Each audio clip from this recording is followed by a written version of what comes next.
Remember about 3 weeks ago we had our children's pageant and we ended 20 minutes early and I banked 20 minutes for another service.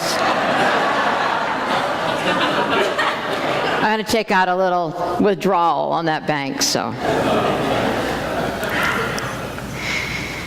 This week there was an article in the Wall Street Journal about the Methodist Church. They're having their big quadrennial general conference. This article was written by Mark Tooley, who's the president of the Institute of Religion and Democracy, a very conservative group. And in it, he asked in this article, will the Methodist Church, quote, turn inward and remain a mostly liberal Protestant church, or will it become increasingly evangelical and global? Now, in this article, he says, the UCC, the United Church of Christ, once a flagship denomination, recently predicted losing 80% of its members over the next 30 years. Let me say it again. That the UCC, once a flagship denomination, recently predicted losing 80% of its members over the next 30 years.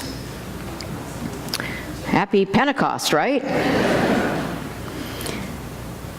The thing is, Mark Tooley, the author, blamed the eventual decline of the UCC on same-sex marriage.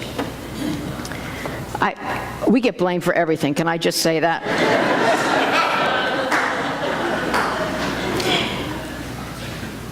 Nevertheless, the statistics or predictions he quoted were accurate, done by the own UCC's research.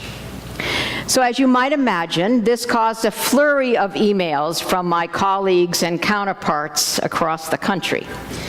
And I received an email from Jim Keck, the former senior minister here. He and I are great friends and communicate regularly. And he says the reason the UCC is shrinking is not due to openness to same-sex marriage. Rather, it simply has to do with how old our churches are.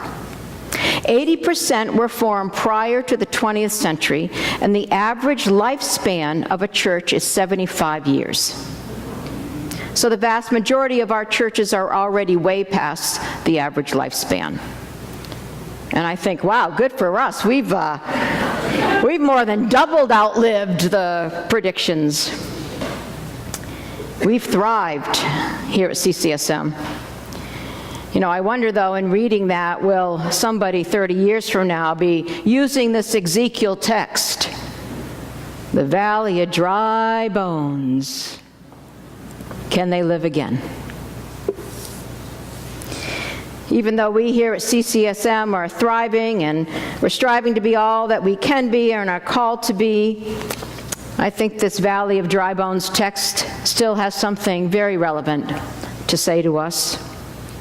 And to breathe life into this story, just for a moment, think of Ezekiel, who was millennia ago in exile, his people having been decimated. And he was taken and caught up in a vision. The hand of the Lord came upon me and brought me and set me in the middle of a dry bones. Dry bones, only a past sign of past life. They weren't just dry, they were very dry. And he said to me, human one, or actually, as the Hebrew says it, mortal. He said to me, mortal, you who will die, mortal, can these bones live? Ezekiel said, God only knows. I'm not answering that question. The Spirit says, then prophesy to these bones and say to them, hear the word of the Lord. I will cause breath to enter you. And prophesy does not mean fortune tell or foretell. Prophesy really means tell it like it is. Forthtell. Be direct. So the text goes on. Ezekiel, I prophesied as I had been commanded, and as I prophesied, suddenly there was a noise, a rattling, and the bones came together, bone to bone, you know it. The ankle bone connected to the shin bone connected to the knee bone, right? Bone to bone they came together, but there was no breath in them. Flesh came and sinews came, but there was no breath. And the God said, "Mortal, prophesy, and say to the breath, come from the four winds, O breath, and breathe upon these that they may live." And I prophesied, and the breath came into them, and they lived and stood on their feet, a vast multitude. To breathe life into this ancient story, to breathe life into this Pentecost moment, we have to be asking ourselves, 152 years later, what are we being shown? What do we need to say and do? So I want to take just a moment. What do we see? What kind of dry bones do we see? Let's take the American political scene for a moment. You with me?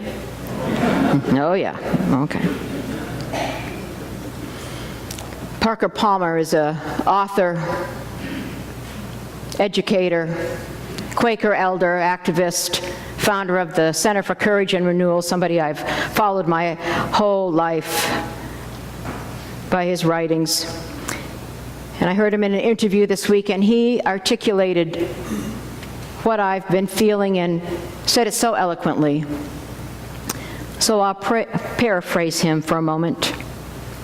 What do we see in our American political scene? Well, he said, at a deeper level, we have in this country now the preconditions for a fascist movement. Now you have to realize, Parker Palmer is a Quaker. He is not one given to hyperbole. He says nothing without deep thought. And he gave a lot of thought, he said, before he would even use this word. But he uses fascist in an analytical way, a historically grounded way, in a, let us say, pre-Nazi Germany way. You with me? And he says this, that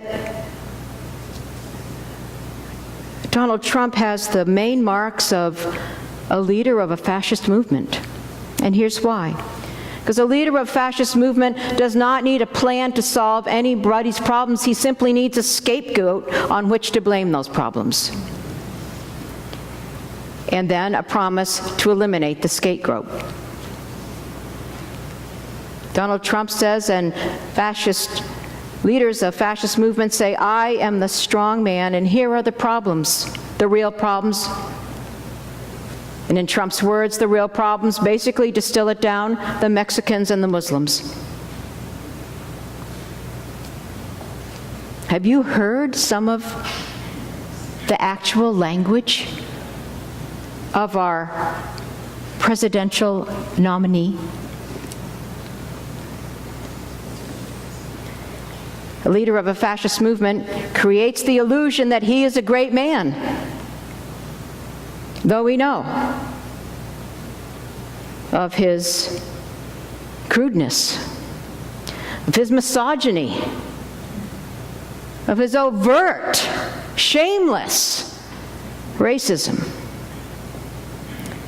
And like other leaders of fascist movements, he's an absolute genius at grabbing us by the reptilian brainstem and taking people to their knees in fear. The word of the Lord came to America and said, can these dry bones live again?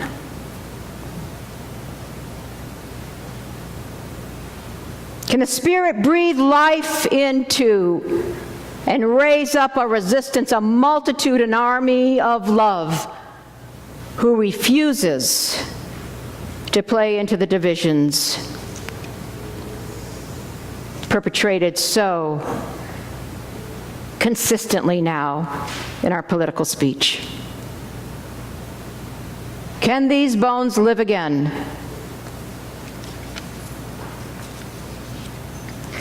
In Silicon Valley, in the Bay Area, what do we see? When I talk about this, I feel like, do you know what is on the great poet Robert Frost? You know what's on his gravestone? I had a lover's quarrel with the world. Isn't that beautiful? I had a lover's quarrel with the world. And I feel like sometimes I have a lover's quarrel with the Bay Area and Silicon Valley. It makes me crazy because I love this area so much. But what I see when I look over here is I see the bones of people exiled by housing prices. I see us, the engine driving us, not community, not the common good, not diversity, but other things.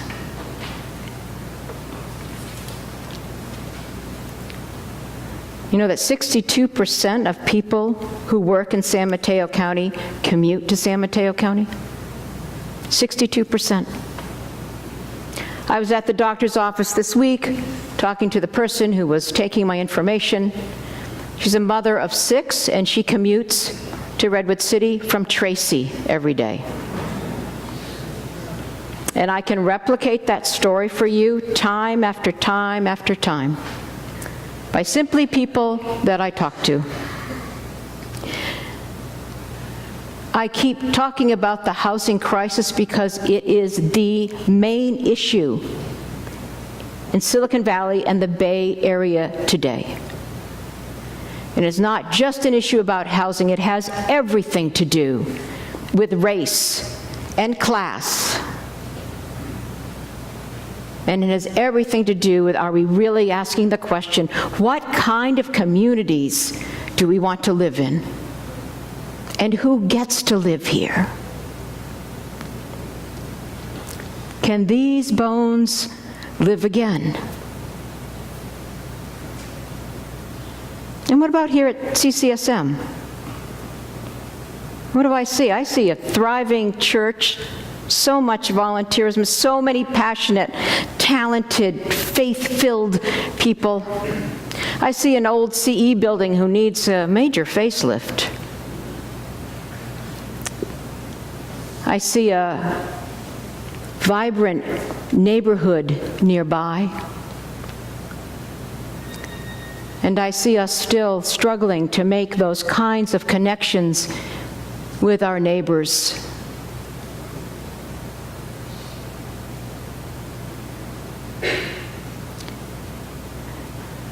I just say it as plainly as I can. The undercurrent of racism in this country and in our society is as strong as I've ever experienced it in my life. And I know something about racism, not because I am a person of color,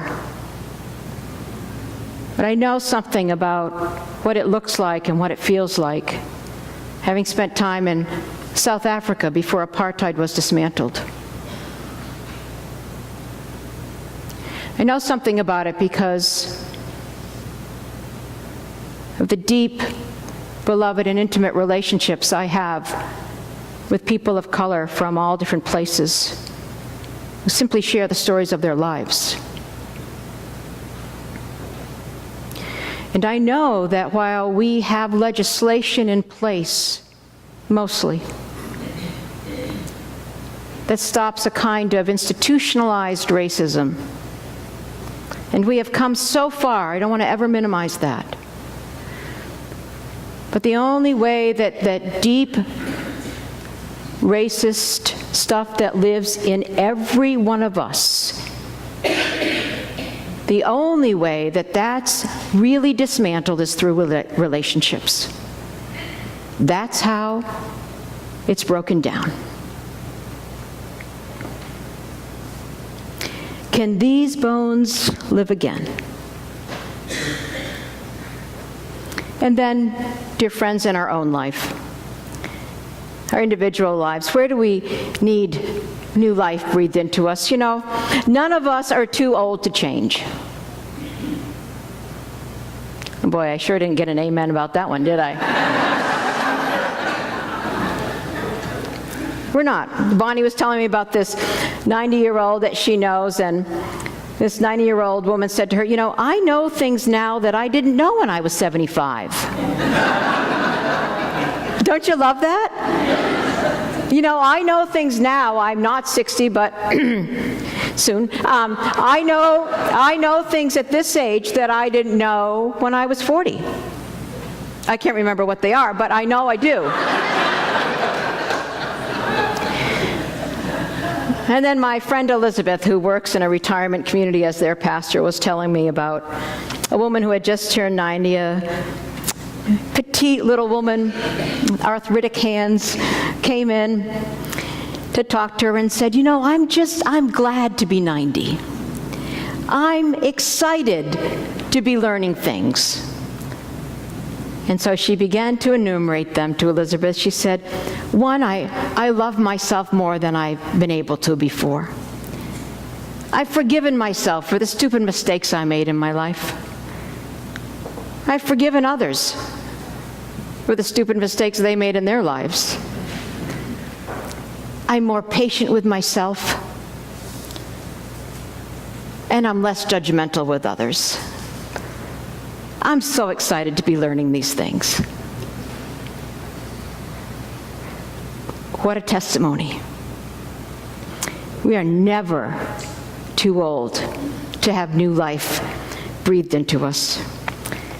And today, whatever your age, whatever situation may in your own life, or the life of our nation, or the life of our society seem dire, there is no situation that new life cannot be breathed into by people who are willing to be filled with Spirit, to choose the path of love, to choose the path of connection and deep relationship, and who are willing at every age and every stage of life to be changed and to learn something new and to make a new way. So our Pentecost blessing, may we rise and up and raise up dead bones, enough to set our hearts ablaze and enough to make all of us whole again. Amen.